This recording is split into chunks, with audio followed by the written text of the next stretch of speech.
दोस्तों, कांग्रेस की भ्रष्ट नीतियों पर आधारित सीरीज के इस वीडियो में आज हम आपको कांग्रेस पार्टी द्वारा की गई एक ऐसी शर्मनाक घटना की दास्तान सुनाएंगे जिसे ऐतिहासिक दंगों की नाम से आवाज देता है। क्या आप जानते हैं कि 1984 में हुए इन भयंकर सिख दंगों में देश भर के करीब 17,000 सिखों को अपनी जान से हाथ धोना पड़ा और इन दंगों के पीछे सबसे बड़ा हाथ कांग्रेस पार्टी का था।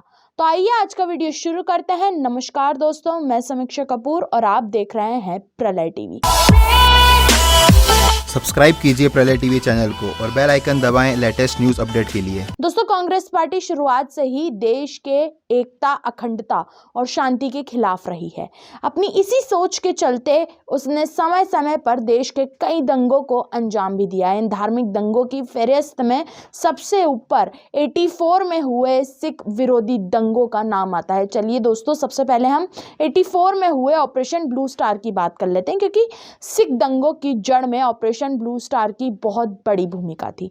ऑपरेशन ब्लू स्टार के तहत पंजाब के अलगाववादियों को इंदिरा गांधी सरकार ने मौत के घाट उतार दिया था।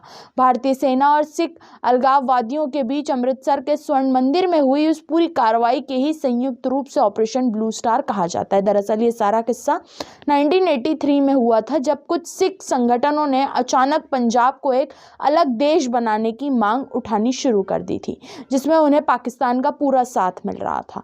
यह आंदोलन धीरे धीरे उग्र होता जा रहा था, लेकिन सत्ता और चुनावों में उलझी हुई इंदिरा ने इस पर कोई ध्यान नहीं दिया। फिर जब तक खालिस्तान समर्थक पुलिस वालों और सेना के जवानों को मारने लगे, तब इंदिरा ने गोली का जवाब गोली से देना शुरू कर दिया था, जिससे ये मामला और ज़्यादा बिगड़ गया। फिर 1984 में ही एक खालिस्तान नेता जनरल सिंह भिंडारेवाला ने सिखों के पवित्र धर्मस्थल स्वर्ण मंदिर पर कब्जा कर लिया और भारत सरकार के साथ युद्ध की तैयारी करने लगा। उसके पास चीन और पाकिस्तान द्वारा भेजे गए महंगे हथियार भी थे। जब मामला हाथ से निकलने लगा, तब इंदिरा गांधी ने बिना कुछ सोचे समझे स्वर्ण मंदिर में सेना को भेजकर भिंडारा वाले को मार गिराया और खालिस्तान की आवाज को हमेशा के लिए दबा दिया। इंदिरा गांधी ने जो किया वो बिल्कुल सही था और तत्कालीन परिस्थितियों के अनुसार उचित भी था, लेकिन इंदिरा ने इस पूरी कार्रवाई से पहले उन सिख समुदाय को विश्वास में नहीं लिया जो खालिस्तान का विरोध कर रहे थे।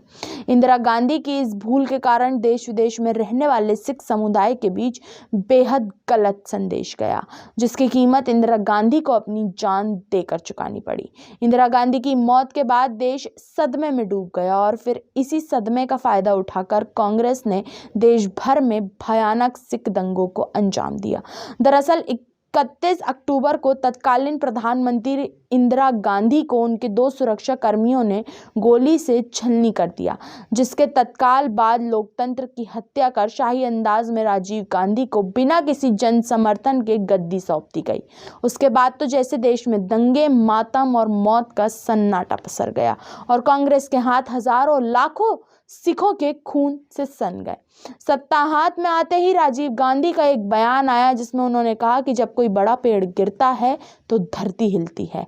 राजीव गांधी के इस बयान ने 84 के सिख दंगों की धधकती आग में ज्वलनशील द्रव्य का काम किया, जिसके बाद सिख दंगों ने भयावह और भीषण रक्त तांडव का चौला ओढ़ लिया था। 31 अक्टूबर को अखिल भारतीय आयुर्विज्ञान संस्थान के आसपास भीड़ ने खून के बदले खून जैसे नारे लगाने शुरू कर दिए और एक अनियंत्रित माहौल बन गया।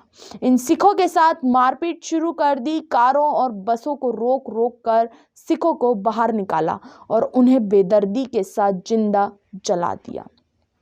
31 अक्टूबर को हुई हिंसा एम्स के अस्पताल के क्षेत्र में हुई, जिसके परिणाम स्वरूप कई सिख की मौत हो गई। 31 अक्टूबर की रात और 1 नवंबर की सुबह के दौरान कांग्रेस पार्टी के नेताओं ने स्थानीय समर्थकों के साथ धन और हथियार वितरित करने के लिए मुलाकात की। कांग्रेस सांसद सज्जन कुमार और ट्रेड यूनियन नेता ललित माकन ने हमलावरों को 100 के नोट और शराब की बोतलें सौंपी। कुमार ने ही 120 लोगों के समूह को लोहे की छड़ी बांटी थी।